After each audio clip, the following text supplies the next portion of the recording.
This is the Big MJ Debate New Year's Eve special. I'm Pez Jax, And I'm Sharma McLachlan.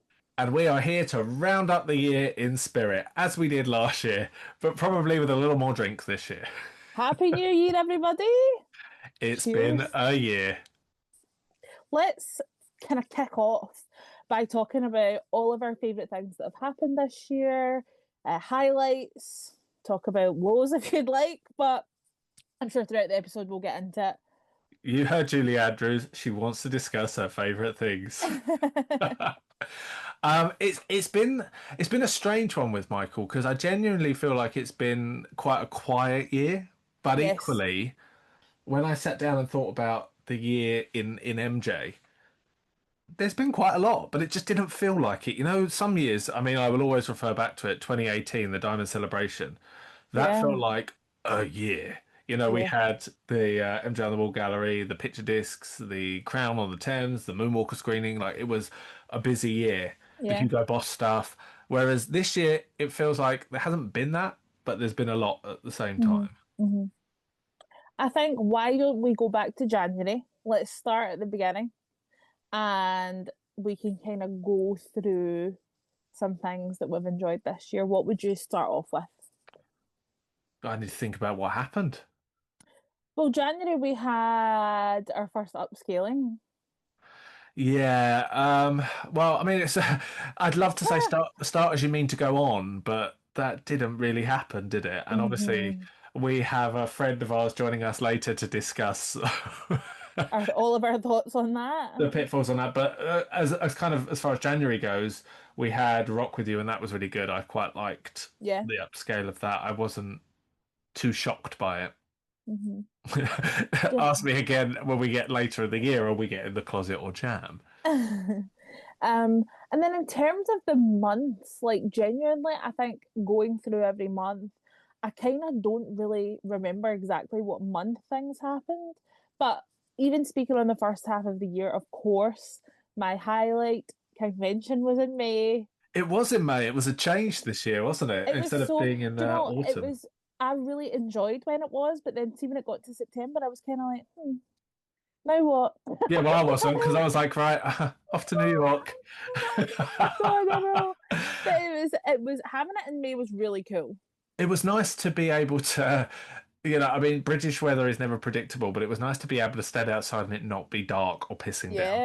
Yes. So that was quite nice. And also, it was nice to kind of have it and then be done for the rest of the year, like Mm. because for me it's kind of like it's lingering, and I always feel guilty in the summer because in the summer when it's nice out and it's a weekend and I want to go to the park or I want to go somewhere or see friends or go to the beach or whatever it is, and I think, God, I can't. I've got to do stuff for convention, and and if I go, I carry this guilt. So it was nice to be able to get it out of the way and then have my summer.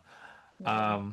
So that was nice and that was fun. And obviously we did that in May and then we had a second one. So it's the first year we've ever done two, Yeah. which literally came together just so organically. And it kind Mhm. of does stem from one of my favorite things of 2025. And this is a bit of a shameless plug as well, but I'm going to do it anyway. Is Dan Beck's book. So you've got Michael, which is Dan Beck's memoir about working with Michael. So I kind of have been talking with Dan about this book for about 8 years. And so to kind of have it physical copy of it and be able to read it, I read the first draft about 5 years ago. I had to sign an NDA, Wow. and I read the first draft about 5 years ago. And so now to kind of have it and have it out and have people talk Yeah. about it is just it's really nice. And obviously, my name ended up on the back cover, There it is. which was purely accidental because I had suggested to Dan that they balance it out with, sort of a critic's comment and then maybe someone hmm else's comment. And Dan was like, "How about you?" And I was like, Ah. "No," and it ended up being me. But I really have enjoyed being a part of this book. And obviously, Kingvention in New York kind of came off the back of Yeah. the book.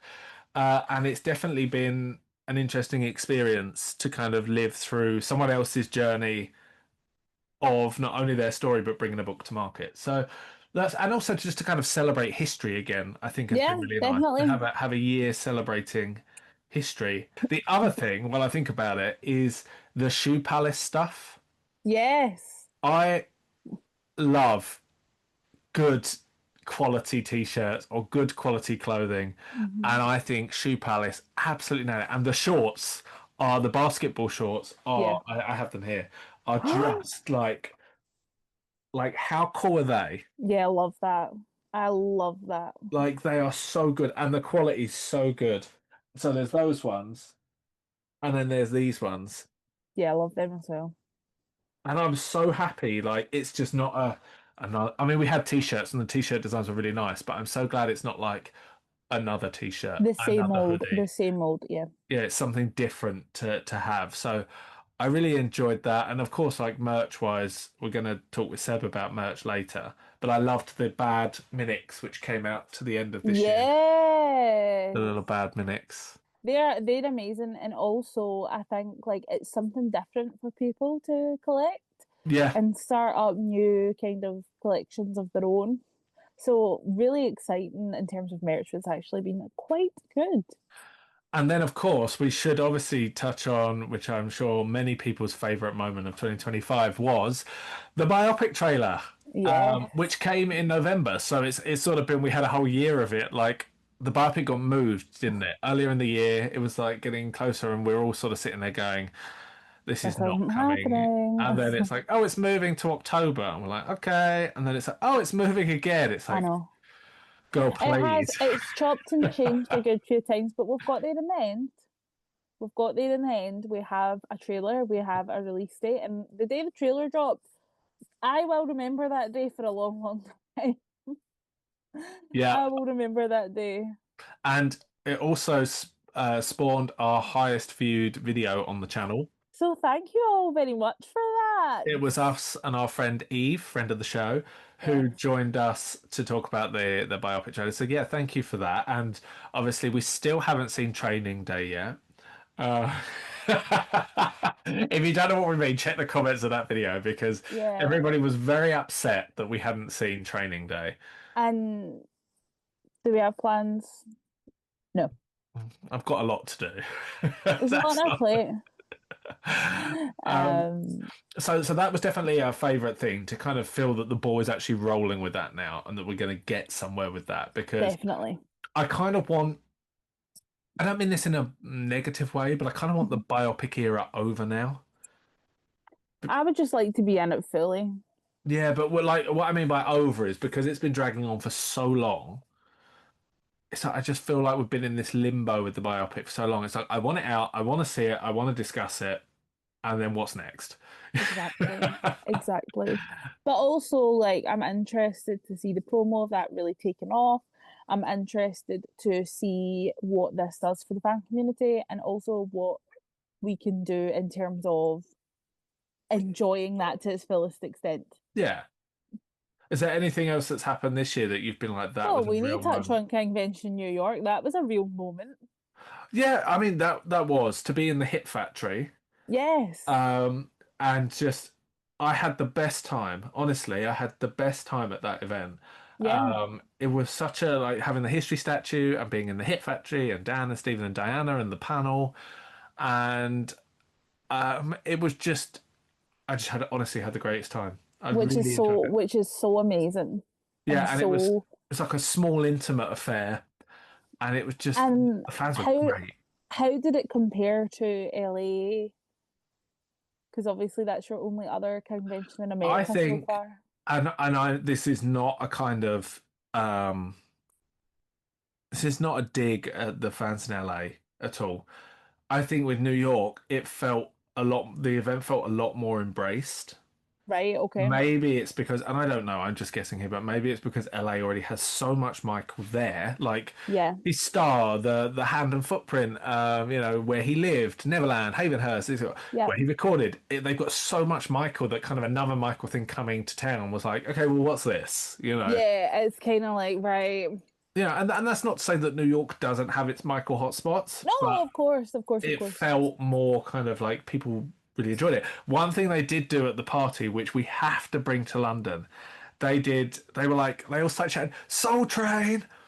And then they made two lines, and like fans started dancing down the line, like, and Oh doing their own wow! moves and joining the end. And then like, someone would go in next, dance all the way down, everyone would be cheering. And I was like, I love I that. loved that so much. It was so cool. And I was like, we have to bring this back to London. I love Um, that. because that was just such a cool moment. Like everybody had their moment in the spotlight. And I thought that that was a really nice kind of, it was a small space, but it was a nice moment That's because lovely. everyone did their thing, everyone did their move, and I was like, yeah, love that. So I was really happy about that. Um, it's weird because a lot of the kind of things when it comes to Michael, like of the year highlights, always kind of circulate around merchandise or Mm, events. So, mm. was there anything else, just little moments or little discoveries that you were like, actually, that was a real highlight? Um, that's a really good question. I think, I mean, obviously I wasn't at Convention New York, but I did attend virtually. And I just had such a sense of excitement for everyone who was there and experiencing it for the first time, but also a real sense of pride about, how you guys have created such an amazing event again. Um, but yeah, I mean, like there's there's a lot of things, especially the biopic, that have been on my mind a lot. And the thing is with the biopic, the excitement for me is after I saw the trailer, I really felt like I could breathe a sigh of relief. Um, I felt like a lot of my questions had been answered, not in entirety, but a lot of the things I was worried about, I kind of thought, right, okay, I'm slightly more relaxed about this now. And we're in this kind of weird time right now where something's going to be very impactful, you just don't know how yet. Yeah. Um, so that's Yeah. something that I would say has played my mind mostly. I think and now that we've seen the trailer, I think my kind of mindset with the biopic, because I've been very just skeptical and not Yeah. really kind of I stand by the point I've made in every episode we've discussed the biopic. Do I think a biopic is needed at this stage? No, and I will stand by that. But it's happening, and I'm on board But with you'll it. be there with a fedora and a glove on. Exactly. And I think the way I'm kind of viewing the biopic at the moment is very much twofold. So there's kind of two parts to it. On the one hand, it's like, does it are things done in a way that's like, is Jafar a good impersonation of Michael? Is he a good actor as Michael? Mm, Had they got the right costume moments, the right scene recreations, the yeah. right album orders, because Yeah. that's the attention to detail as a fan that I'm looking for. So I'm focused on that on the one hand. And then the other side of that is, what story are you telling? And Hmm. how are you telling that? And I think the two are going to become very much separated in a deeper Yes. discussion of the biopic because a criticism of the story is not a criticism of Jafar. Of A course. criticism of certain people being elevated is not a criticism of Jafar or the biopic itself. And Hmm. these distinctions are going to be important. I saw a discussion online this morning, actually still talking about the poster. And one fan said, oh, I see now the posters being manufactured in a lot of South American countries. I saw this. You can get the poster in the cinema. And so somebody said, oh, they're still using that shit poster. And another fan was like, leave them alone when it comes to the poster. There's nothing wrong with the poster just because you don't like it. And I was like, well, hang on. Like, to People are crit, allowed. yeah, exactly. To criticize the poster is not to criticize the biopic. Yeah, To criticize the poster is not to criticize Jafar. To criticize the poster is not to criticize Michael. The two have to be separated. And, I know this from something. How much I'm going to say on this, I don't know, but I know that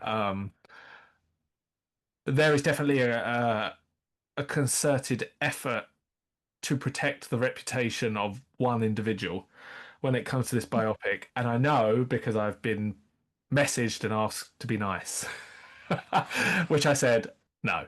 Um, it's not that I'm not being nice, I'm being honest. And I am not going to sugarcoat anything or change my viewpoint if somebody is lying or not being factual. and Um, they're watching. So hi. so someone said, "Oh, like they'll lose sleep over you." I was like, "Well, jokes on you," because it seems But like they are. actually, that's what's happening. So. But you know, I did see Belinda DeLeo do a post and say she's concerned that her dad is being erased. Which, to be fair, fair to her, hundred Yeah, percent. and I'll be honest, I would love to have Belinda join us on the channel to I would love discuss that. her dad and his role in Michael's career and Yeah, her concerns. So, Belinda, if you are watching, let us know because we'd we'd love to have love. you on. People were very, very excited over the trailer. People responded to it very well. Not just fans, people of the general public responded to it incredibly. I actually went to see Wicked for good, and they played the trailer before the movie started, and just seeing people, like, you could see people's heads and they were all going wow, and people were tapping and dancing along to the music, and I thought, wow, like this is exactly what we wanted. Yeah, and I'm so glad they used actual Michael's audio and not Yes. like got Jafar to re-record it. You know, sometimes with biopics they get like the artist to re-record the music. I'm like, yeah, Yeah. you can't redo that perfection. Yeah, the response to it has been really, really positive. So now we have a special treat. One of our friends of the show has joined us again for a chat about the upscaling that's went on this year. Everyone, welcome Vince. Hey Hi Vince, everyone. Happy New Year. Hello. You Happy New too. You too. Year. We're slowly getting through the wine. Um, Not no wine for me in this house. no, it's coherence at the moment. Just a Coke for me. Just the Coke. Yeah. We can, Coca-Cola. yeah, not Pepsi.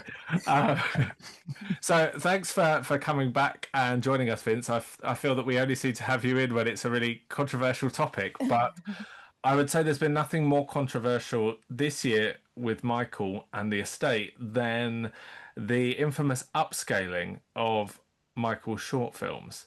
Um, so this year we kind of started the year, didn't we? Way back in January with Rock With You was the first one to be upscaled, and then we had Don't Stop and She's Out of My Life, and it's like, okay. And I remember saying at the beginning of the year, nobody wants She's Out of My Life. Give me Scream, give me Stranger.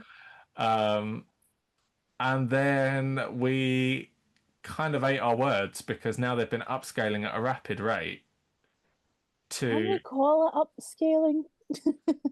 Is it an upscale? It's a loose term. yeah, I mean, it's kind of like I don't even know what to call it. It's not an enhancement. It's like if AI runs wild over It's an existing video. it's a modification or it's blasphemy. I Yeah. mean, It um, reminds me of, I don't know if anyone ever did these photo booths where you go in and you select like oil painting and it creates a video of you in an oil painting. It's terrible. I can't work out like when they first did Thriller and everybody was wowed by Thriller and Yeah. it's like, okay, if this is the standard, I am here for this, let's go. And what I find fascinating about Thriller is any moment that you pause it, it can look like a photo. Like you can Yeah. literally screenshot Mm. it and it looks like a photo. I mean, if you've tried to screenshot any of the upscales, there's a smudge. I don't know if it's quite Michael. I have a question for both of you. Would you rather have no upscaling at all than have this? 100%. Yeah. It's worse. And I know they weren't great before, but we've had those since forever. So we're used to that kind of quality. Yeah. You're taking away the quality. And it doesn't seem to be any audio improvement either, because I'm looking forward to something like that, a bit of Dolby Atmos, a bit of Yeah. 5.1 like the DVDs have. Yeah. Nothing. Just throw that in a computer and see how it runs. Well, didn't they? Wasn't there something where they said, "Oh, it was the wrong tape, wasn't it?" So Black or White was the first one. They did the off the wall era ones, and then we thought, okay, well they've done Thriller already, and maybe they'll move to Bad, and then they went straight to Dangerous. And it's like, okay, Yeah, well, there was no like rhyme or reason to the way that they I chose. assume the reason is to do with the Super Audio CD release and whether there was something planned there. Ah. Because does they did anyone off the have that wall. yet? Because I certainly don't have mine. Still waiting. Well, yeah, I mean, and didn't they do the wrong version of Black or White, and then they said, oh, we edited the wrong tape.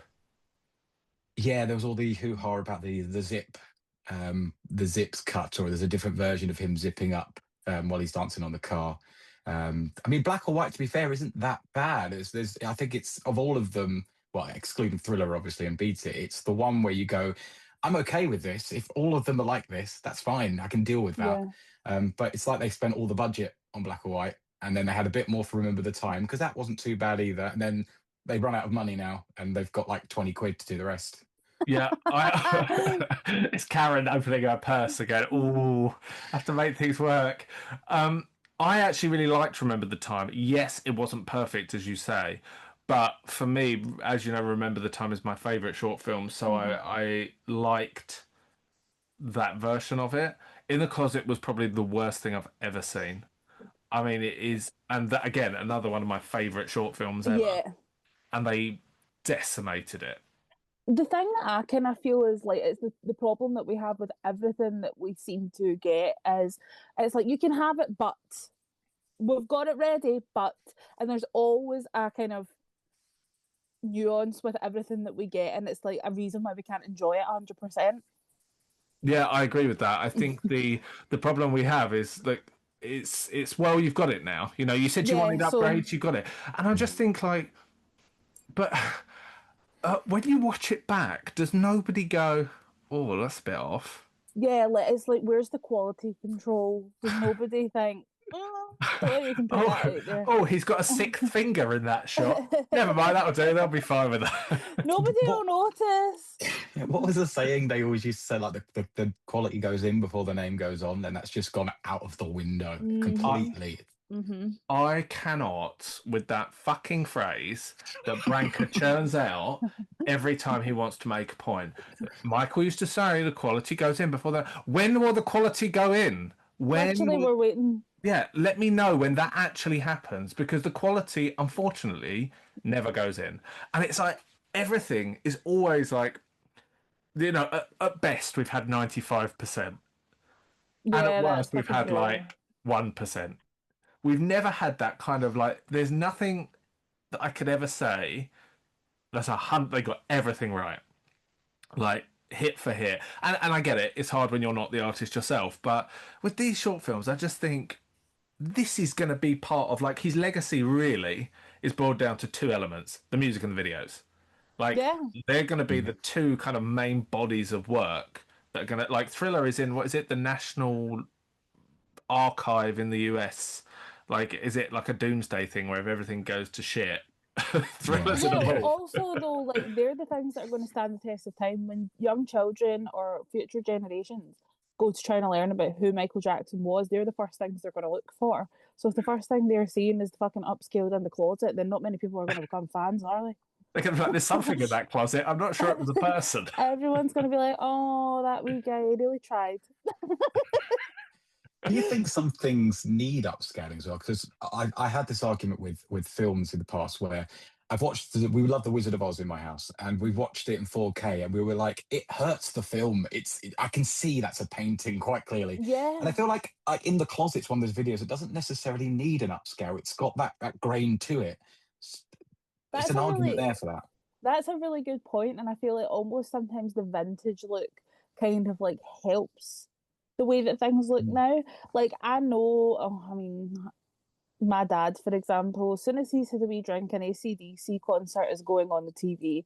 And when you see the way that everyone was back then, the way people were dressed, there is something about that being enhanced that is almost a bit strange.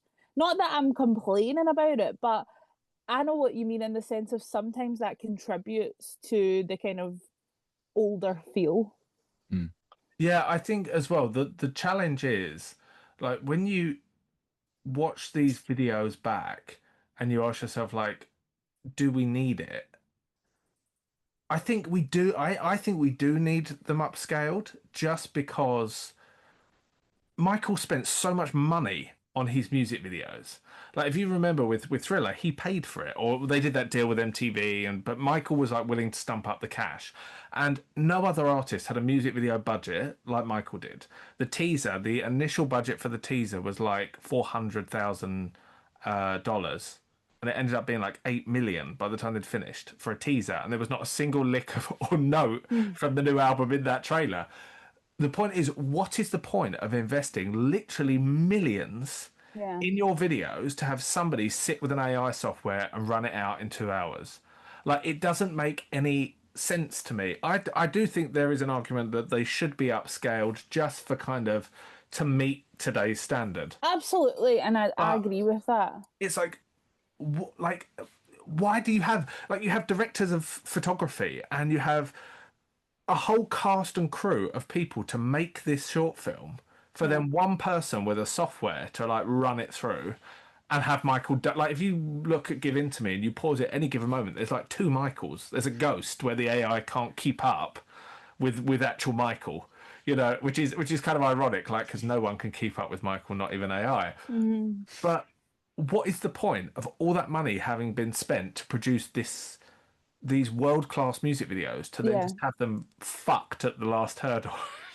No, but that's true. But also, like, I kind of feel like, well, this is where you shot yourself in the foot, because the first one that we all saw of this, the first upscale video we all ever saw was Thriller, and the quality of that was unbelievable.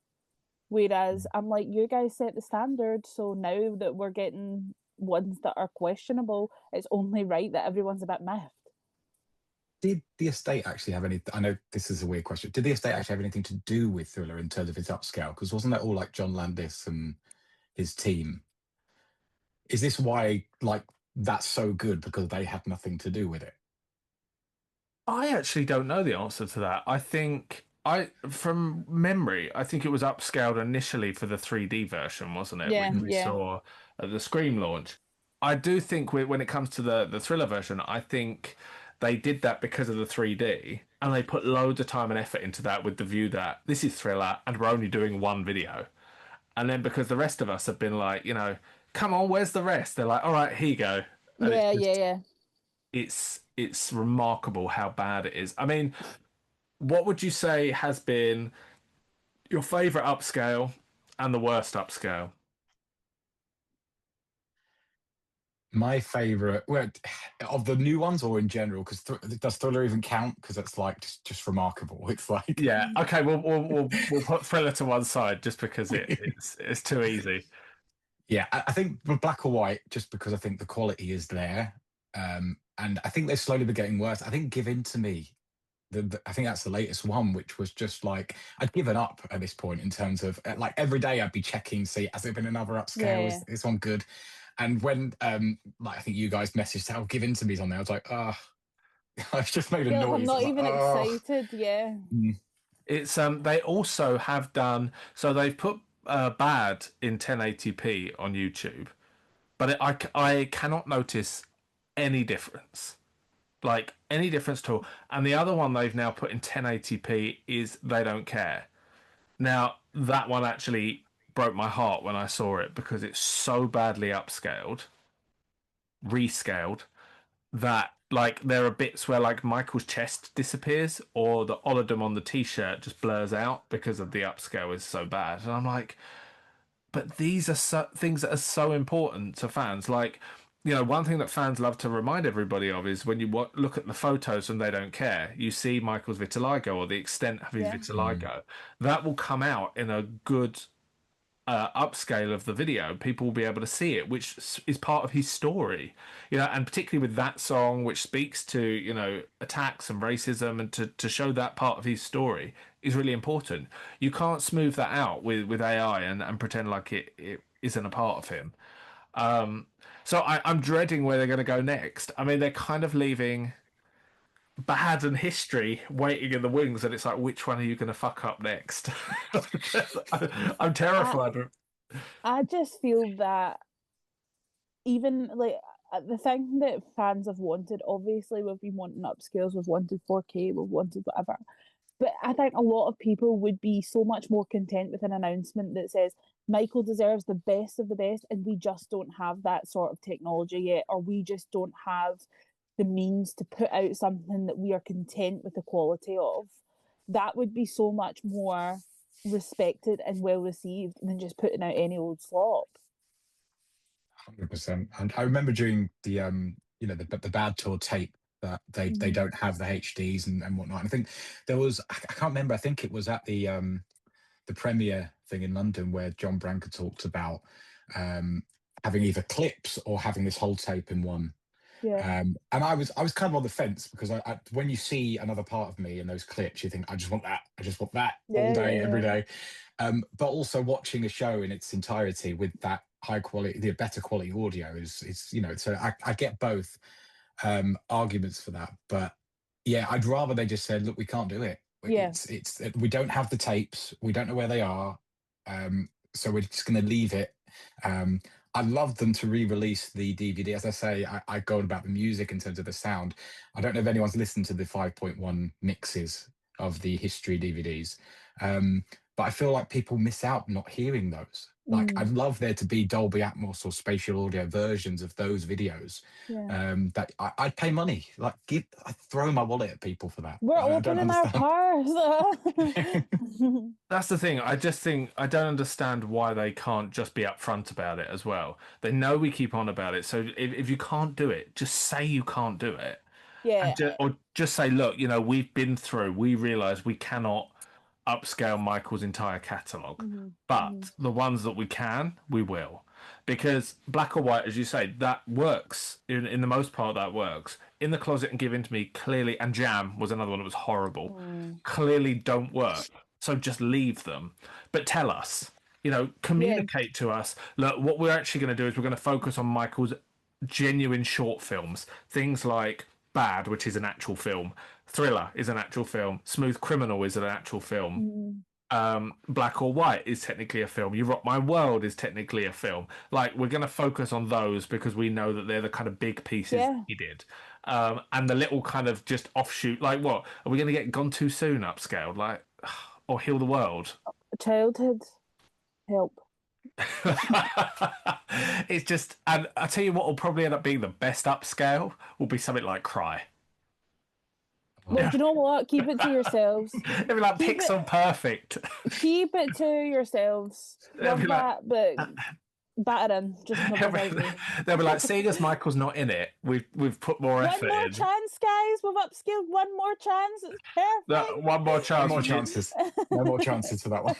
Literally, which is like one camera that just follows him around. It's like they couldn't find the other camera takes, and we're just like, well, it's one continuous motion, and we'll just go with that. I mean, I am terrified of all the good ones are still to come, like Scream and Stranger, which should look incredible if done properly. And, then you've got You Rock My World, as we mentioned, Blood on the Dance Floor. I'm like, nah, this is going to be... I mean, I'm still baffled why the Bad videos, like, in terms of, we've got the Blu-ray for Moonwalker. So we've got Smooth Criminal. We've got Leave Me Alone. We've got Speed Demon. You could even make a Man in the Mirror cut, to show. Why aren't they on YouTube, other than fans obviously doing it? Why aren't the estate using that as footage to go, oh, we've got a 1080p version of these? Exactly. Just to shut us up in the meantime before you finish your butchering, like, at least give us something that we can enjoy momentarily before it gets... I genuinely feel like the fans 9 times out of 10 aren't hard to please. Like, we say, this is exactly what we want, this is exactly how we want it, and they go, oh, I'll give you something completely different. But this is like, it's frustrating because what we can see happening is obviously they're preparing for the biopic and they're building up to try and improve or do various things ahead of the biopic, and it's like, but guys, the follow through is not going to work if it's crap. But guys, mess. You can't be like, this is the best music video, I know, short film, whatever. It's the best music video creator of our generation, and then they go on and they watch Give In to Me and go, really? Yeah, they're going to be like, no. It's honestly, I don't know where we're going next. Well, I do. We're going to Bad or History. But... Especially when you've got artists like Whitney and George Michael who just sat there and sang in 4K. So you've got someone sitting down in 4K. That's great. But someone who dances the way he did and made things the way he did, it's like, oh, but this will look like a potato. Exactly. And as you say, be honest with the fans. Say, look, guys, we've tried it. It looks bad. If we put it out, you will not like it.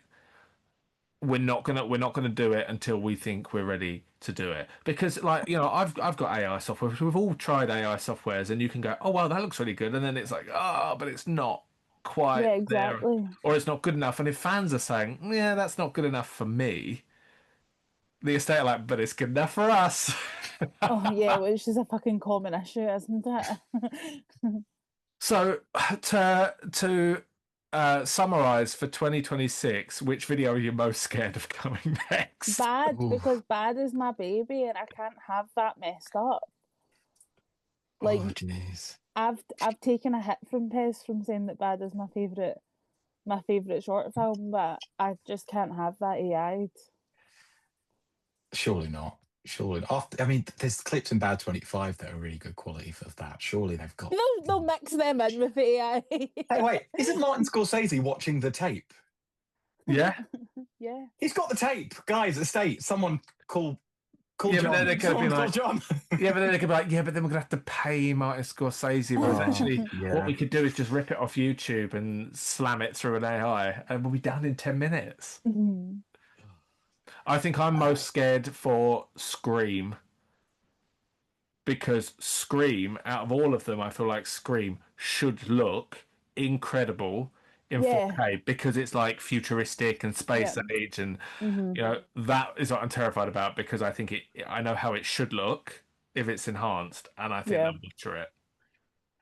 I think I agree with you. I think Scream and Stranger in Moscow, because there's a similar quality to In the Closet in terms of that sepia black and white kind of thing. I think if Mhm. that's the blueprint, we're in trouble. Oh shit.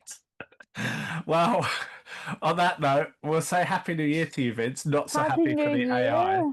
And thank you for You coming back too. on. And we will Thanks. see you definitely again in the new year.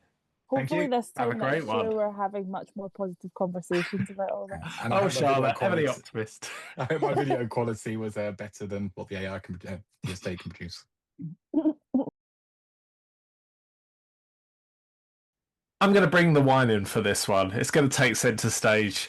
This is the 4 a.m. in the kitchen after everyone's went home. And you're still like one more drink for the road, and you've got those rogue cheese squares on a platter, and a few crisps have now gone soft, having been out since 7 p.m. And you're kind of contemplating and having a deep discussion. And I feel like this is definitely that moment where the deep discussion comes out. And when we were kind of planning this episode and we were talking about what we might want to include as our kind of year in retrospect, I think one of the things that we looked at was about how our community, as in the MJ community, is going to change significantly Yeah. next year. Probably for two reasons. One, because obviously the court cases are going ahead in 2026, which we need like a hole in the head.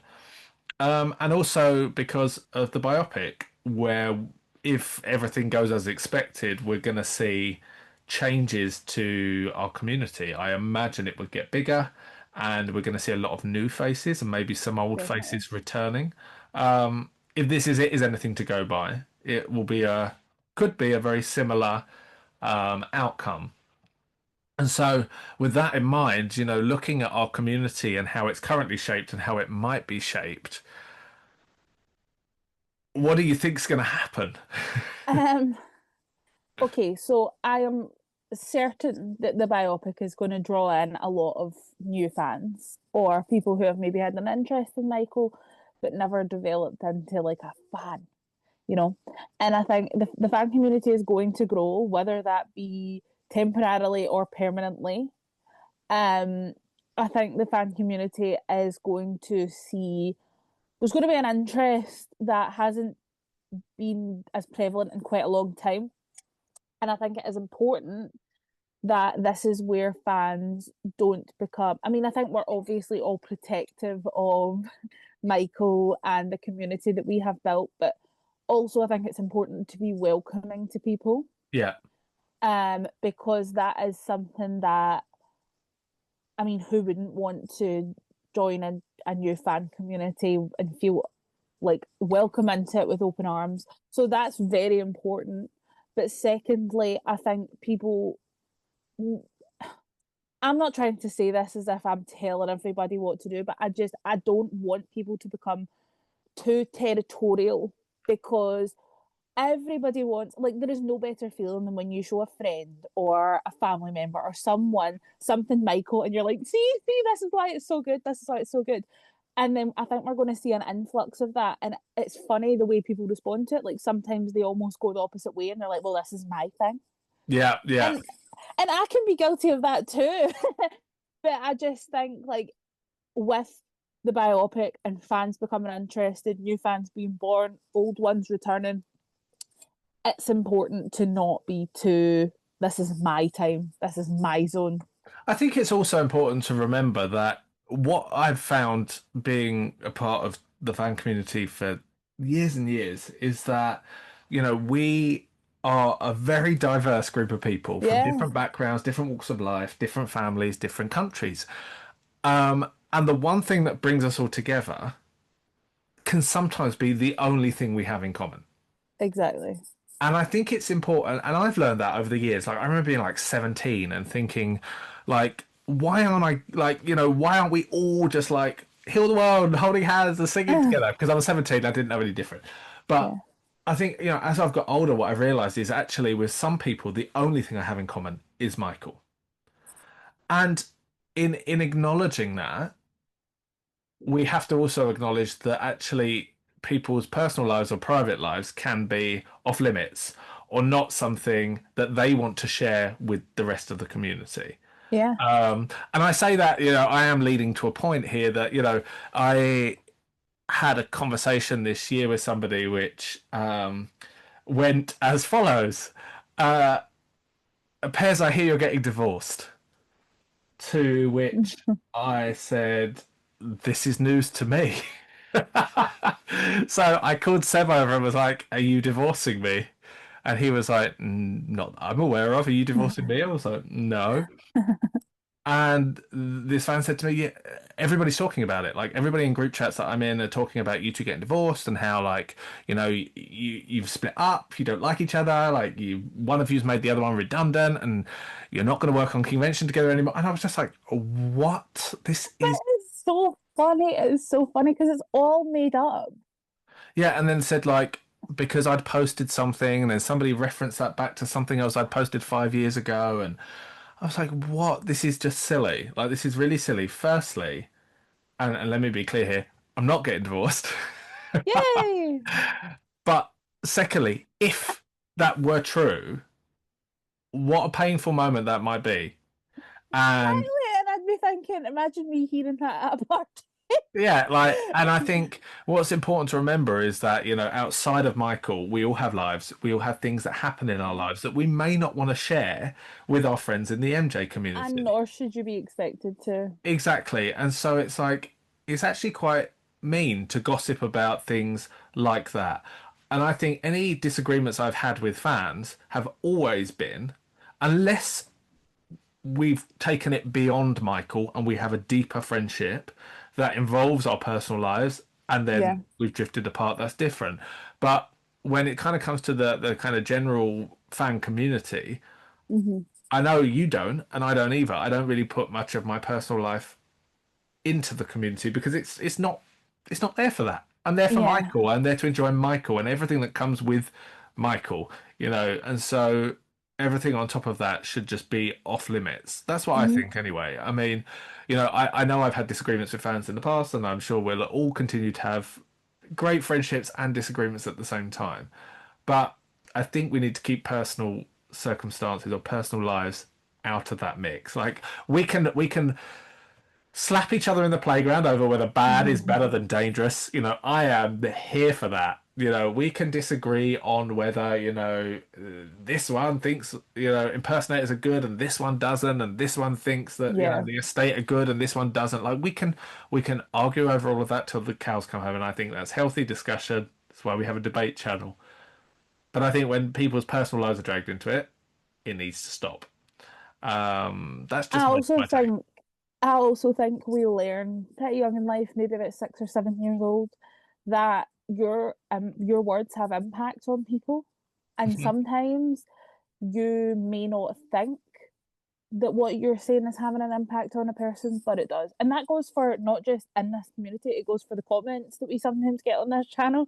It goes for the way that we speak to one another. And I think people are very, my dog has something to say. You hear that? Yeah. People are very quick to forget that your words have an impact, and that's all I will say on that. And I think, you know, friendships can evolve, and you can start in the MJ community with fan friends that then become life friends. Like that's Yes. how I see you. You know, we Yeah. started very much as acquaintances, then Yeah. we became fan friends, then we became best friends. And I think that that has happened that's happened over a period of time, and we've Yeah. grown to that. And in doing so, it's worth clarifying that you've never said that you wouldn't do convention unless I paid you. Guys, like honestly, the paying thing, there's two insulting things about that. One, I am not that way inclined ever about anything. Secondly, never insinuate that Pez needs to pay for friendship. That's insane. I didn't even think about it like That's that, but that's insane. That's insane. The way that we are on this channel is the way that we talk when we're just together, is the way like we are best friends, and that is as far as it goes. And it's never been about money, it's never been about anything else. That's crazy. you know, and I think there's a clear distinction between what a friendship is and what a clique is. To me, they're pretty much one and the same. Like if I only talk to a small group of fans, that's because that's my friendship group. You know, that's not a it's not a like an exclusive club. It's just the fans I'm friends with. And equally, you know, I think that we are quite good at trying to open the door to differences in opinions, differences in views. You'll remember Yeah, our MJ the Musical roundtable that we did. Was it this year? it must be last year. Last year? Wow, where's my life gone? But we had a variety of different opinions in that. You know, But and I you, like that. I like that we can have friendships where we differ in opinion. but also I think to imply that someone only sticks to a group when you literally create events so that you can make lots of friends and everyone can all be together is like counterintuitive on itself. I mean, like and also it's never been like anyone who has ever been to these events or been to an event that there's never any like you talk to everybody, I talk to everybody. It's not. I feel like I'm just sounding like vainglorious now, but like, Well, you know, and for the record, you know, I'm not the best person in a massive group social setting. I'm not very good with those. It's like I hate networking events. You know, like with work, professional networking events. The number of those I've had to do. I used to work in events years ago, and after like the event had finished, we had to do like networking drinks, and I hated it. And I used to like hide in the corner just because I'd be like, I hate. One of the hardest things I find with networking events is how to walk away. So like if you're having a oh conversation with somebody about back then I worked in like finance and banking, yeah, right? And you're having a conversation with somebody, and then it's like, okay, this conversation's going dry. How do I be like, right, bye? So I'd just be like, I'm gonna go speak to some other people now, or I'm just gonna go straight up the exhibition stand. It's like, see, whereas I have never ever in my life worked corporate, I've never been out in that sort of environment before, so I'm probably a bit too friendly. hugging and kissing, and they're like, Yeah, who the hell is this that's come through the yeah. door? Whereas like I don't, but like this is what I mean. Everybody is kind of out their comfort zone in that regard. Sometimes, like for some people, being in an environment where there's that many people is overwhelming. Some people flourish and they love it and they want to talk to everybody, and that's totally fine. But everyone sometimes feels a wee bit uncomfortable at these things. And I think adding rumours and adding gossip into the mix, we don't want to create an environment where people dread to go and they Sure. feel even more worried about it. And like everyone's uncomfortable in their own ways, and we just need to do the best that we can to not make that worse. Agreed. And I think sort of summarizing this discussion is important to try and ensure that everybody feels welcome. Um, Of course. Same with convention. You know, I always want everybody to feel like they can attend. There is no band list, there is no block list, there is no this one's not invited, this There one's not should allowed. be. Yeah, you know, I'm joking. this apparent band list that exists doesn't exist. It never has, it never will. Convention is created as a space for fans to attend and to enjoy. We don't have to get on for you to attend an event. I go to events organised by the estate. I don't like the estate. It's your experience as a fan. So that trumps everything. It doesn't matter what your personal opinions are, and sometimes they don't always need to be made known. Yeah, It's exactly that. it's your experience. So take from that what you will. Completely. And I think, what should be kind of a unwritten rule is that any fan should be able to attend an event and not feel like they walk through the door and people are like, why are they here? If you're a Michael Jackson fan, you should be there. And also, though, that goes out the window when you start being abusive or discriminatory, or there's that side of it as well. Which, yeah, there is that. there's that side of it, which unfortunately, then yes, you are no longer welcome in that regard. Yeah, if you come with the right intention, that's always important. If it goes awry, why you're there? And that's the same for anywhere, right? Like you wouldn't walk into a bar and start abusing all the staff and making like derogatory comments and then being like, why am I being kicked out? Yeah, exactly. So I think it's not a personal vendetta, just don't be a dick and then we won't have an issue. So I think as our community grows next year, it's important that we're mindful of, the new people coming in, the returning guests, people leaving the community, and just embracing. Equally, I think we're excited for that. I'm excited for new faces to discover things that we have enjoyed for a long time. I'm interested about meeting new people. I love meeting new people. So I feel like it's so exciting to see people come into a community that is ready to welcome them with open arms. And I really hope that that's the way it goes. Exactly. So watch this space and we'll see in the next year whether we're still saying this at the end of 2026. If only we had a crystal ball. Well, we've got a buzz ball. We've got a crystal buzz ball. If anyone likes these, this is a new berry cherry flavour. Well, new for the UK. We did actually walk by these in Vegas, but this is my new favourite. The rules of the game are simple. You say a sentence, the other person has to complete it. If you disagree with the way they've completed it, they have to drink. If you agree, you drink. Okay. Got it? Got it. Okay, let the mess begin. Who's going first? You go first. I want to know the vibe we're on. Okay. Right, this one. The one song MJ fans defend that I secretly don't love is... You thought it was going to be like, what's your favourite album? No.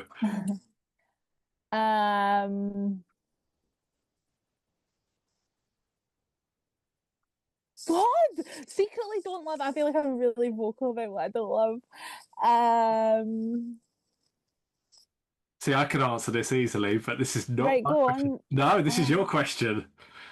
Secretly don't love. That everybody's like, that song, and you're like, nah.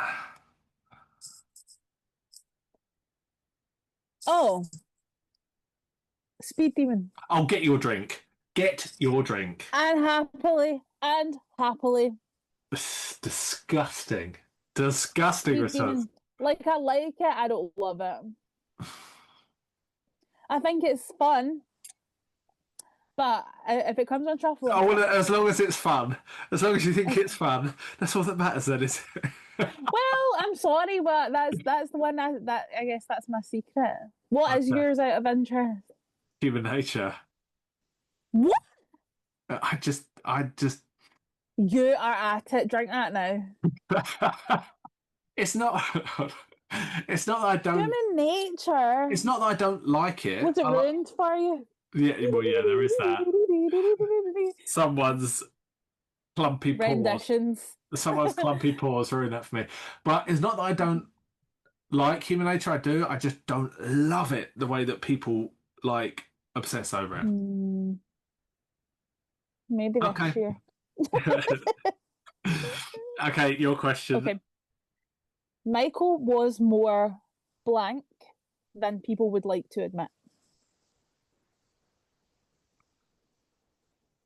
Does it have to be one word or can it be a sentence? No, you could say whatever. Okay, so I always have to overcomplicate it, don't I? I can't just say. But No. when I am just going to preface my answer by saying when you say then people would like to admit, I'm talking about the general public. Yes, yes. Michael was more in tune with his race and heritage than people would like to admit. That is a fabulous answer. Let's both drink. You're meant to drink if you agree. Oh, sorry.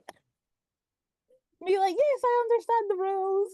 But I think that's an important point. It's like, No, that's absolutely true.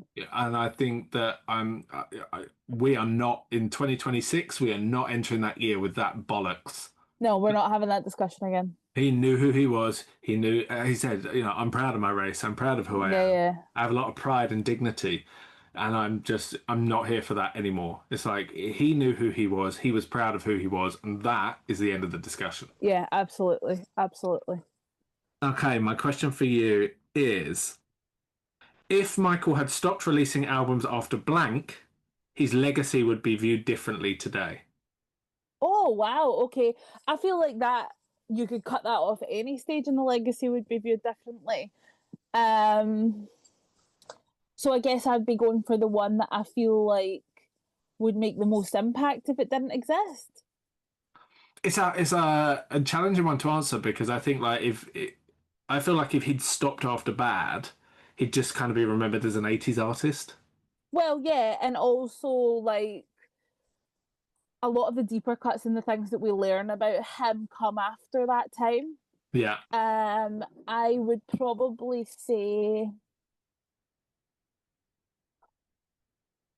Now this is a hard one for me to say because everyone knows how much I love Invincible. It's literally my second favorite album. But at that time in Michael's life, people were not warm and receptive to him, and that album didn't get the flowers it deserves. In my opinion, it still doesn't. If that had never been released, would the way that people treated him and even like they weren't enjoying his music as much anymore and stuff, like, did that contribute to people just completely making fun of him? Could I say that?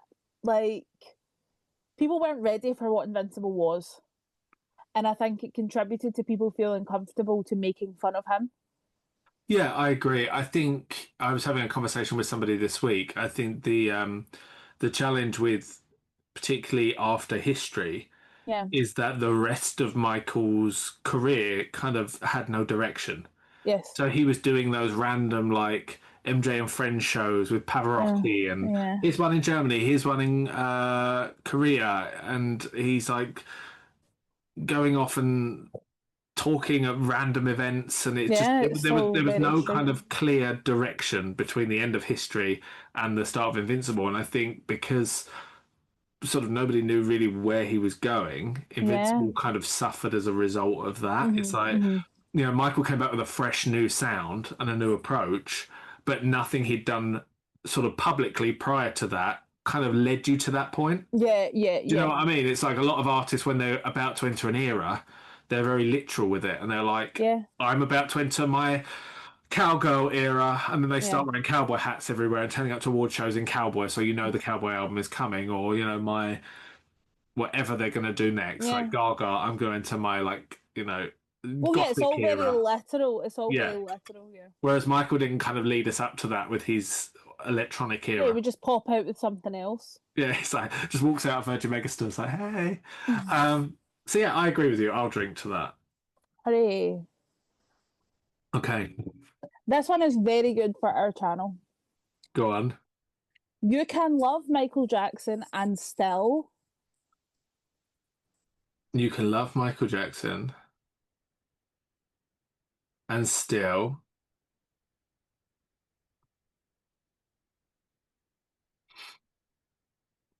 You can love Michael Jackson and still not love everything at the same time. Yes, that's totally fine. Because drink! yeah, you drink. Yeah, because there are things like, I always say that you can, me criticizing or saying I don't like something doesn't take away from the fact that I love Michael.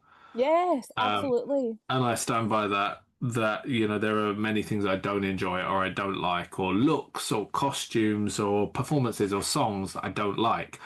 That doesn't change how I feel about him as a person. Um, And and equally, I feel once you become like that one track minded, people do not want to listen to you.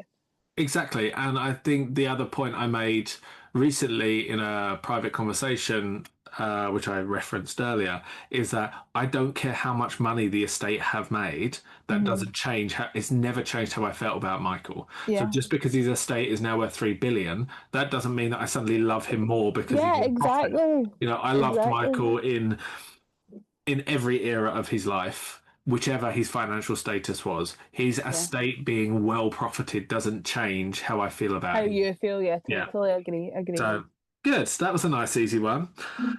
My question for you is the Michael Jackson era that fans overrate the most is. I'm Careful now, gonna Sean. I'm gonna say Blood on the Dance Floor. Oh, I'm gonna hang say it. on. Hang on. Well, to me, I'm like, does that get to be called an era? No, because that's part of history era. But like people will always like divide it up and be like the Blood on the Dance Floor era. I'm like, what, the one video? Like, Well, you had ghosts in that era, didn't oh you? shit, yeah, yeah, of course. Okay, well, yeah, I just feel like I needed that to be more of a moment. Like I needed more from that. Like Ghosts and Blood. Like some of my favorite songs were on the Blood album, but I Mhm. just feel like to call it an era to me I isn't am going to say you've got to have half a drink just because I feel like you've okay. played that really safe.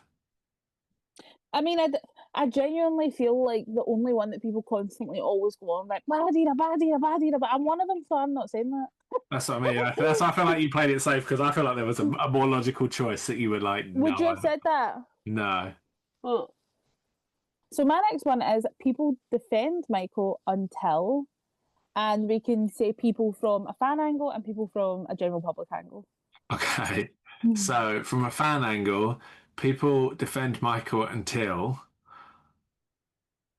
they get their account suspended. Ah, which love. is, which is probably, many of us have been down that route before. Yeah. So they'll until they get their account, and then they'll set up another one and start again. So, um, and for the public, I think people will defend Michael with the public. This is very clear with the public until they feel like they don't understand it anymore. Yeah. And I think that comes with, you know, there are things that if you understand Michael and you understand his life and you understand the nuances of, every part of his experiences, Hmm. then Hmm. you understand a lot more. And it's not to sound condescending or patronizing, but when you understand who he was as a person in its entirety, a lot more things Yeah. that otherwise don't make sense suddenly make sense. Yeah. But typically when you think about it, when you're somebody as successful as Michael and even other famous people, you have to put your trust in others to do the right thing by you. When it Hmm. comes to your Hmm. money, when it comes to the medication you're getting, when it comes to your health and your well-being, you have to put your faith and trust in a lot of other people. Yeah. And sometimes the decisions that this is not to excuse any one individual, but that can, make you do or say or be involved in things or performances or outfit choices or statements that you make that otherwise wouldn't make sense. So Yeah. I think it's quite a kind of diverse topic. It'd be a good topic to explore in more detail actually. Yes, definitely. Okay, I well, think we'll both drink I to agree with you. that. Okay. My last one for you. I'll be nicer because I feel like Okay. I've been quite like trying to make you answer stuff that's going to get you in heat. Um, if I could go back in time and see one Michael Jackson moment live, it Oh, would be 1995 VMAs. Really, that would be your one. Without question, like that's my favourite performance. I don't even have to think about it. I love that. The camera will go from Lisa Marie like this to Charlotte like. Yeah, no, I would sit there. I'd maybe sit next to Lisa and say, "Listen, I know you've done your head in today, but just be happy for me." No, that's without question. That's my answer. What's I like yours? that.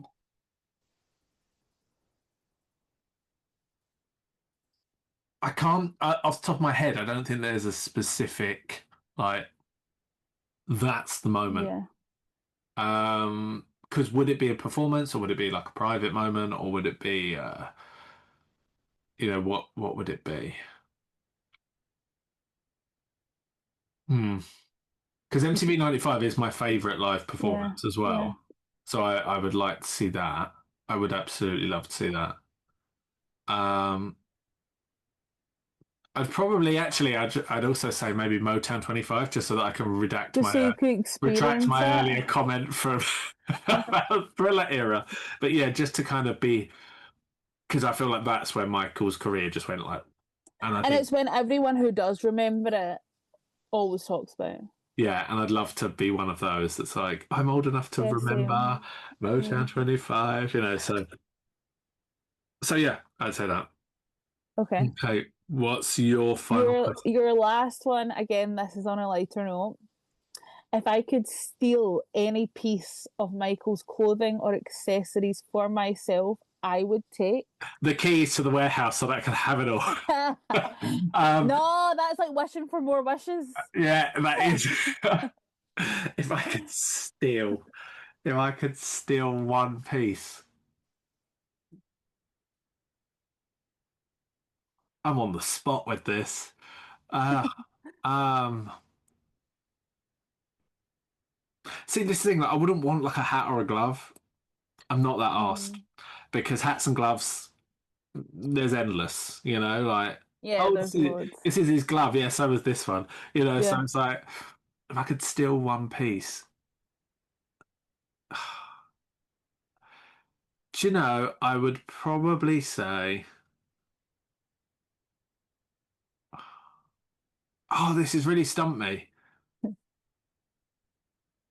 I would, would I? Oh, I don't know. I part of me, like my initial thought was to remember the time costume, but Okay. then I'm thinking, what am I going to do with it? A And then see-through skirt and a pair of. wear it down to the co-op. Be like chassaiing along in my see-through skirt with my with my gold wings. But yeah, I'm gonna say that. I'm gonna say that 'cause it's my Okay. favorite short film. So I'm gonna say that. What would be yours? I would probably say I would maybe like to choose one of the military jackets.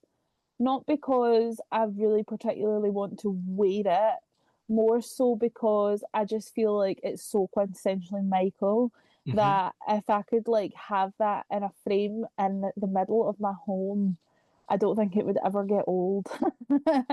Yeah, I hear and you. I just feel like particularly I love the one he wore to meet the president.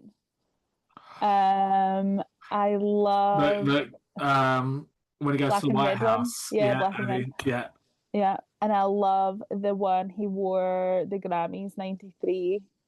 yeah. That was his I favorite, wasn't it? yeah, yeah. I love that one. And I love You know that jacket's missing.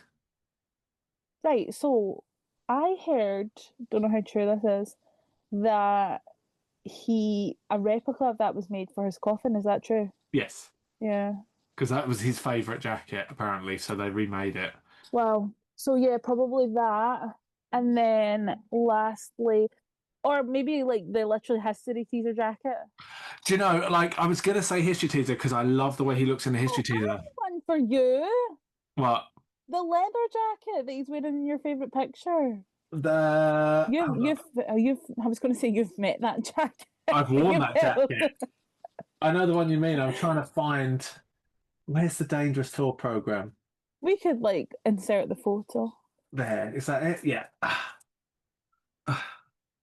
That jacket. Yeah. Yeah. No, I was going to say that, but then because I've worn it, I just, flex. which honestly was just fit like a glove. It was meant to be. I'll You should put have the taken picture. your chance and ran while you did it. Could you imagine? I'd still be a wanted man for that. That was fun. That was, and let's just toast ourselves to the end of the year. Hold on. Toast ourselves to the end of the year for To the another end of little the drinking year. game. Cheers.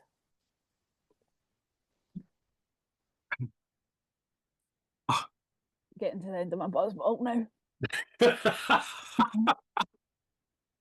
Wait, it all lies. She says through gritted teeth. Well, no end of year roundup would be complete without discussing probably one of the most prevalent things to happen in the community, and that's the release of merchandise. So we are welcoming back to discuss that our dear friend Sebastian. Yay! Merry Christmas, Happy New Year. Where are you coming to us from this year? England. The kitchen. 2 floors down. So, Seb, it's been another action-packed year for merchandise. What have we had this year? What are your... Give us a rundown of what we've had and tell us what your favourites have been. Oh, God. Do you want the whole rundown from January to December? Give us some highlights from each month, because there's been a lot, hasn't there? Yeah, yeah. I mean, I can go fast if you want. Okay. January, we had MJ the Musical went to Germany, and therefore all the merch was rebranded because it's called Das Michael Jackson Musical. So, I don't know if my accent is correct or not, but that's how it sounds in my head. So I have a vision of Eve making snow angels in Das Michael Jackson merchandise. So everything we had was rebranded Das Michael Jackson, which is a bit weird because everywhere else in the world is MJ the Musical. So it was weird. But also in January, we had a new minutes, which was the Super Bowl. Yes. That one, yes. This one. Love him. Yeah, which is limited to 10,000 units. So if you've got one, you're lucky. But you still have some on Kino Shop if you want to. Just plug in there. Shameless self-plug. Wink. Speaking about the MJ the Musical, in February, they released a series of T-shirts that had the name of the city in the back. But that was pretty much it. They were on demand. I haven't seen anyone with those T-shirts, to be honest. Also in February, we had a reissue of the Jackson 5 Dancing Machine and Moving Violation. Nice. We had also in March a new Funko, which was Rock With You. We had a new cover for a Blu-ray, which was The Wiz, and that cover was hideous. It was I don't know what it was. It looked like I don't know. It looked weird. The devil works hard, but the Motown execs work harder because if they could trot the Wiz out on another version or trot a Jackson 5 compilation out, best believe. Trust they will do that. In March as well, we had another minute, which was the Billie Jean. We was premiere at convention for everybody else in the world. People who attended convention could actually get that beautiful minutes, which was sparkling jacket, I believe. Is that right? Yeah. Well, I mean, we use the term sparkling loosely, but yeah, there's glitter on it. Sort of glitter, yeah. That was it for March. In April, which was quite a big month, weirdly, we had the Jackson 5 Icon reissue in France in vinyl. We had in Japan a release of series of T-shirts from Daytona Parks. Also another set of line T-shirts in LA this time with Santos Studios, which was really bad. Like, the logo was bad, but it was also bad. You notice when they team up with these kind of unique brands, when it's not something mainstream like a Shoe Palace or whatever, when they team up with these like unique kind of what are meant to be high end brands, it's always shit. It just doesn't go It's well. just like they don't know how to put Michael Jackson with that brand. Yeah, exactly. We had also a new watch from Silco, brand in MJ. Yeah, sorry, I just got to jump in on that one as well because I'm nothing if not a complainer. The thing that pisses me off about that watch, I saw when it came out, it was like $700, and then the price changed or whatever it was, £700. Is it's literally a watch with a Michael Jackson logo slapped on it. Yeah. There is no connection to Michael. It's like if that was the brand he wore, was it Seiko, right? Yeah, if that was the brand he wore, that would make sense. You've teamed up, like if you were to team up with Flourisham for the shoes, that would make sense. It's not a brand he wore. And secondly, it's like he has a song called fucking Remember the Time, and you don't think, oh, let's tie that in, even if the watch had like a kind of gold strap or something to make it like with red bits for the 3 and the 9, so it's like on his wings on his chest. There was nothing. It had the bloody Smooth Criminal logo in, the MJ logo, and then for an extra mix, Karen chucks a third logo in there. Because why have one when you can have 3? And I just thought that was the biggest example of logo slapping crap. Yeah, exactly. Sorry, Exactly. I just had to say that. It's okay. Speaking about Remember the Time, on the same month, Karen released a new merch on MJ shop, which included the MJ Remember the Time T-shirt and cap, and also the Bad T-shirt and cap. That was in April. That was quite a lot in April, but I believe it's because the biopic was supposed to happen. Yes, yeah. Just after that, we had in June your favorite album, Pez Dangerous on 2 LP, 33 RPM, and Sacro CD. Well, we didn't because still haven't got it, but it was released. But it's the thought that counts. Oh, you haven't got it. Do you know I paid for that 3 times, and I still don't have it. Well, that's such great customer service. So yes, that Dangerous 2 LP on Sac CD, but also Damn Toys in China revealed 2 massive statues, which are half size, which like pretty much like over a meter each. One is the Dangerous Tour, and the second one is the History Tour. They look absolutely lovely. However, they cost $6,000 each.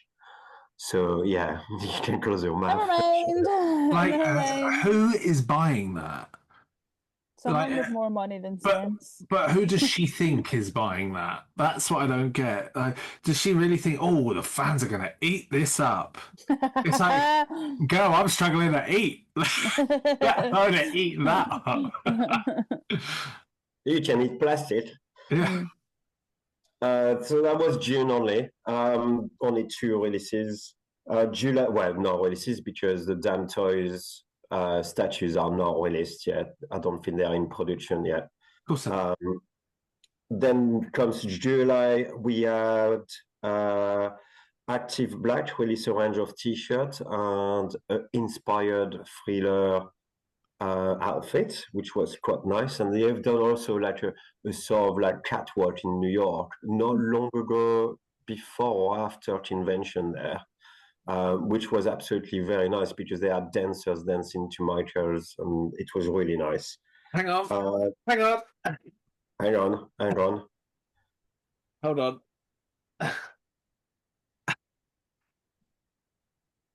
I have the trousers. Oh, They're actually really nice. good. They were the part of the Inspired collection, and they're actually really, really nice. The quality is so good on them. So I'm really happy with Isn't them. that a good complaint to have? Yeah. Bloody good quality. What can I complain about now? And to be honest, the prices were quite nice, and also the whole company is based in New York, and they actually like everything is around Black community, and everything is made by the Black community around them. So it's really, really nice to do that for their own community and include Michael into that. Good, Yeah, I love that. Then we had another range of T-shirts in Japan with Shimamura. We already talked about it last year. I think they had another release. Then Karen released her summer shitty collection. Sorry. I'm not going to talk about it because it's shit. With the lovely autumnal colours of red and black for the summer. Logo slapping again. Then MJ the Musical hasn't released much, but they released a water bottle in plastic. So yeah, worth it, isn't it? Then we had in Japan again another set of apparel from BC Stock. And obviously we had a new calendar. It's been released in July, but available from September. And we have also another Smooth Criminal 1/6 size from Inart. How many more versions of the lean do we need? There's another one coming after this. So, for goodness sake. Because Damn Toy released another one in December, 1/6 size Smooth Criminal. This one comes in two versions, the deluxe one, which it's a bit nicer because you've got the wall and a part of the window, the blue window. But yeah, it's the same again. So we come to August, and when you think August, you think Michael's birthday, and you will think, oh, they might release a bit more, but no. We had Shoe Palace, which was a great release. Yeah, love that. And the Supreme new drop, which was based on the Dangerous, which apparently sold out on Friday, this Friday, because it came out on Friday. Within 4 minutes. Love that. But except the skateboard, the rest was a bit naff. If you the skateboard was cool though. No, I liked it. I liked it because obviously it's Dangerous album cover, and but it's on the sleeve and on the side of the. It was a bit weird. Listen, you wouldn't be saying that if it was the history statue. You'd be like, "Ooh, the history statue." So, what do you say to that? I'm not going to swear. And then we had also just somebody we know released a book, which was Dan Beck. Hooray! Yeah, and we discussed earlier that is one of my highlights of 2025. And then in September, we had a very surprise release in the Netherlands. Santa Claus is Coming to Town was released on 7-inch red vinyl, which was really nice, to be honest. It's Universal should do a bit more, especially for Christmas. Yeah. And I believe it's still available somewhere. In October, we had a special playbill in New York for MJ the Musical, which had a different variation cover with one of the actor or with the Thriller outfit. We also had the keepsake trading cards, which was supposed to arrive in December and now is going to arrive at the end of January 2026. That's perfect. That's just exactly what you wanted. Yes. And then we got an announcement that Minutes is releasing Bad, which is also available now. Here we go. Running out of room on this table. We're swamped by merchandise. It's all closing in on you. I know bottles of wine and merchandise are like coming inwards. Absolutely a piece head. And then you got the Jetson 5, the Ultimate Collector in vinyl, released in pink and blue. Yeah. Which was nice as well.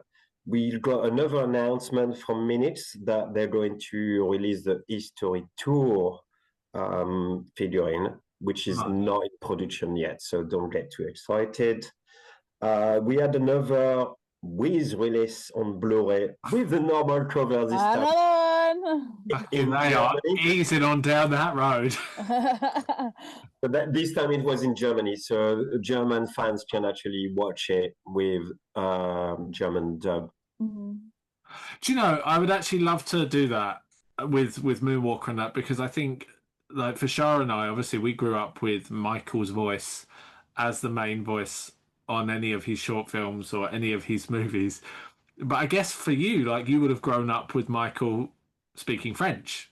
Wow, yeah. Yeah, it was a completely different voice. I think the person who actually was doing Michael's voice is passed away not long ago, actually. Oh wow.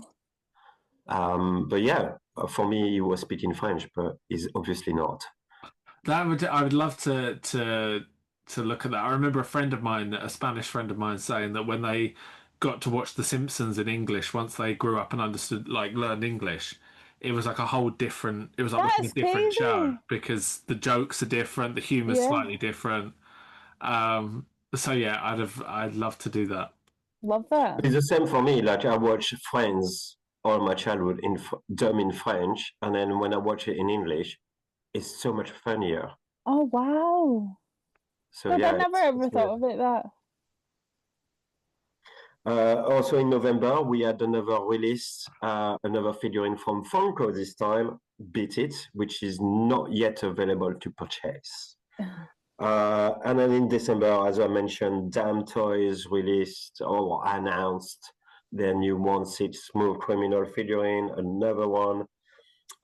We had a very nice surprise from the estate and Sony with the release of number ones on LP, which will be released in different colors depending where you are or where you're going to buy it. So I believe that if you go to Target, it will be red. If you go to MG Shop, it will be black. If you go to HMV, it will be red. If you go to Walmart, I believe it will be white or silver. I can't remember. The Godskin Dangerous jersey, that's a new one. It's actually from the Middle East, which is a bit surprising. Oh yes, yeah. So it's a dangerous. So I mean, it's not nice to me, but they put a lot of details into it. Yeah. They put the release dates in the back, so the year, which is really, like, the quality looks phenomenal. Yeah. Again, was a relation between Michael and a jersey. I do not know. And then we had another release from Japan, Rosebud, the company called, and again, it's t-shirts. And that is it for this year. So there's been quite a lot. There has.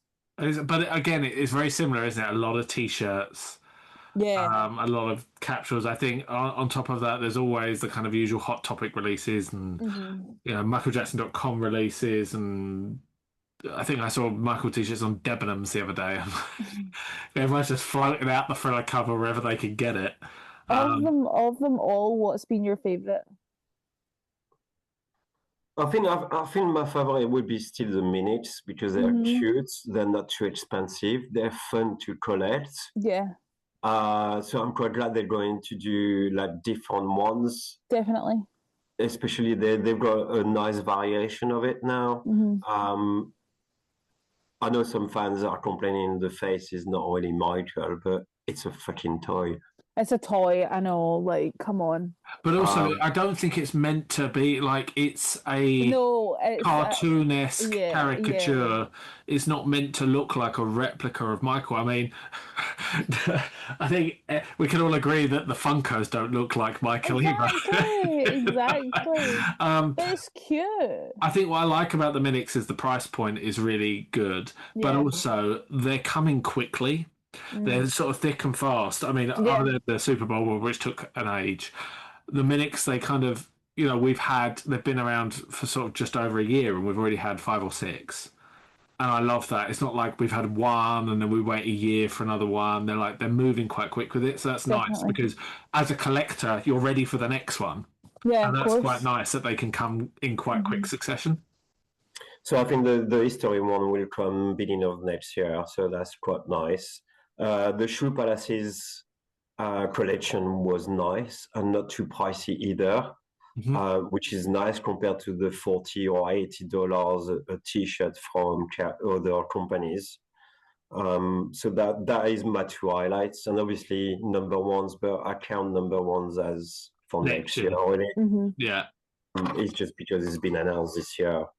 But that's pretty much. The rest is a bit either irrelevant, even if the jersey, which is $400, is nice quality. They put a lot of details into it and a lot of thoughts. It's a bit different. But yeah, I can't see myself spending $400 for a jersey that I'm not going to wear. Despite that, it's nice. It comes in a very nice box, but it's a basketball jersey, right? Yeah. So logic would dictate that you would do a Jam themed. Yeah. Exactly. And Karen's like, "Oh, basketball jersey, that sounds fun. Give them Thriller." I know it's dangerous. No, I know, but I'm being sarcastic. Like it's like swing and a miss every time with that girl. It's like the ball's coming at her, she can see it coming, and she missed. Well, Charlotte, as a non-collector, will you buy number ones next year on vinyl? Potentially. I mean, like, I don't like. I think it's nice to see new vinyls being pressed, but I'm not a collector of vinyl. Like, again, I only buy things I'm like really drawn to or want. So I would probably be more interested, I think, in the Minix, but I am interested in the vinyls, and I'd like to see if there's going to be any more. Yeah, let's have an Invincible reissue, a History reissue. Yeah, I'm allowed to reissue because they're the only ones that haven't been reissued. So exactly. Again, so I'd like to see that done. swing and a miss. It's like we've got off the wall bad, Thriller and Dangerous, and then they're like, you might wait another 10 years for this because we've been asking for number one on vinyl for over 20 years. Yeah, so I mean, in that respect, I'm very happy to see you guys get it. Why release the rest of his studio albums when you can release the greatest hit? Just do that. And I think with the biopic coming in, there's a lot of releases going to be made. Yes.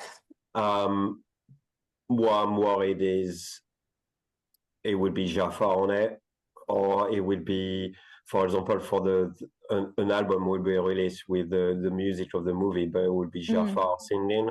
Yeah. See, I don't think it will be Jafar because the trailer is Michael, isn't it? So I think they will be using Michael's music. I think we'll get like a remixed album similar in a way to Immortal that might have Jafar on the cover, but I think it'll be Michael's audio.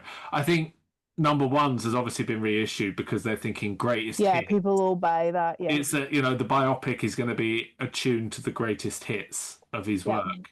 Definitely. Maybe they'll reissue number ones alongside the biopic.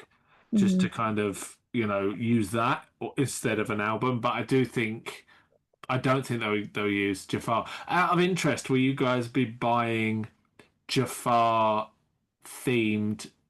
Oh, it's not really fair to say Jafar. Will you be buying Michael biopic themed merchandise with pictures of Jafar on it? No, I would buy things with the logo on it. Just the Michael. Yeah, that'd be nice actually. I wouldn't have. Like, it's like saying you're wearing an Elvis t-shirt and it's Austin Butler as Elvis. Like, that's not an Elvis t-shirt. Yeah, but you wouldn't wear that. Well, do you really want a brown t-shirt with like 5 floating Jafars on it? I mean, no, definitely not. Not that mess. No, the poster is a t-shirt, which will come because Kara's like, how many t-shirts can I get out? But the logo, sure. Yeah. I think I've said this before. Anything Michael Jackson related, I'm here for it. Yeah. Anything kind of like, because that's the thing. Like, if you think of the musical, it's still his silhouette. It's a painting of him. Yeah. So it is painting of him in a pose that he did. So I'm still interested in that because a lot of Michael's album covers were paintings or artworks. But yeah, personally won't be walking around in a Jafar Jackson t-shirt as Michael. That's just not what I'm into. But I do think there is a lot of companies waiting for the biopic to be released. Oh, definitely. Some companies, when they release a bit too quickly, like say Close Watch, they were hoping to cash in on the release of the biopic this year. Yeah. But yeah, I think a lot of companies, I think Karen is going to give the licensing to a lot of companies. But also it made me worried because the movie is only the beginning of his career up to exactly. Thriller. So we will get a lot of Same Again t-shirts with Thriller, maybe Off the Wall for a change. I cannot do another piece of merchandise with that bloody bad tour picture on it.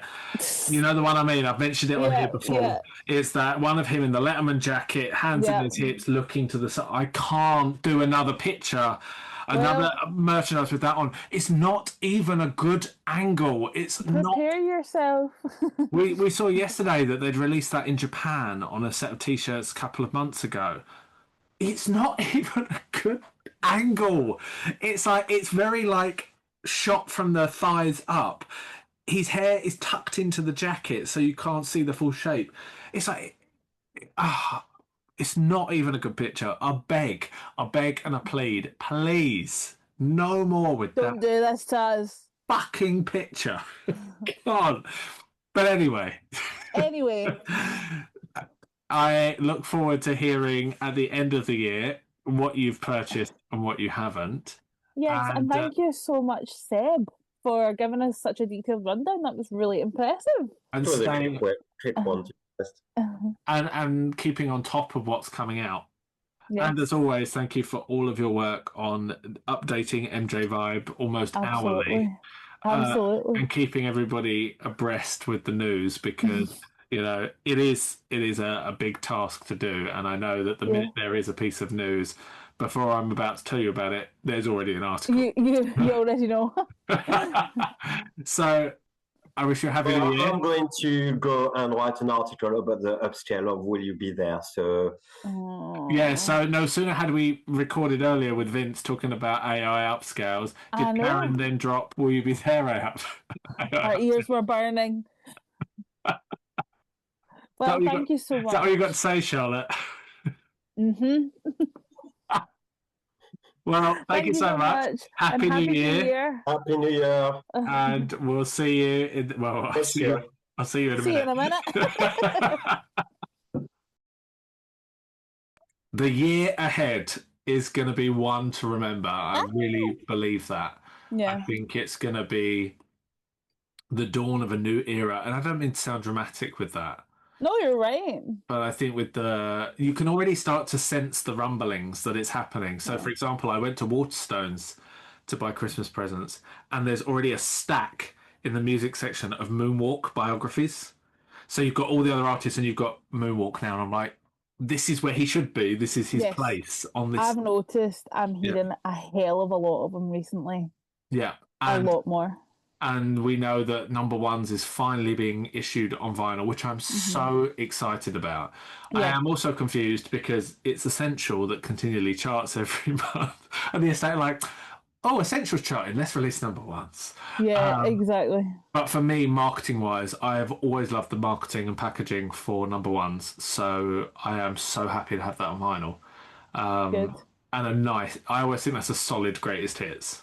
Yeah. So I'm ready for that on vinyl. So I'm really looking forward to having that. And I just think there's going to be a real ramp up of Michael Jackson. Of course, with all the positive, there's going to be a lot of, the usual discussions that come up with Michael themed things every year. That's like, should we still do this? And should that be that? And I think you made the point, and I love this point so much, where you're like, take a decision, move on. Yeah. And that's how I feel about it. It's not an open-ended conversation anymore. Everybody has their own opinion. Everybody has their own view. Take it, make it, move on. Yeah, that's enough for me. I don't do convincing. We're not doing begging and pleading. We're saying if that's your thoughts, cool. Next. You know, we don't need to keep making money off of saying, No. should we still listen to the music? Right, presenter, whoever you are, do you want to listen to the Exactly. music? Yes or no? Make your decision, Exactly. move on.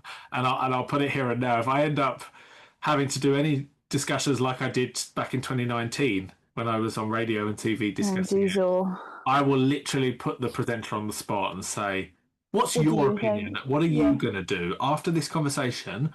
Are you going to listen to yes? Because that's the thing, they all want to dance around it and be like, they won't commit to an No. opinion. commit to an opinion, move on. I'm committed to mine, you're committed to yours. Fabulous. So that's definitely going to be something to watch out for next year. Is there anything else you're excited for outside of the biopic for next year?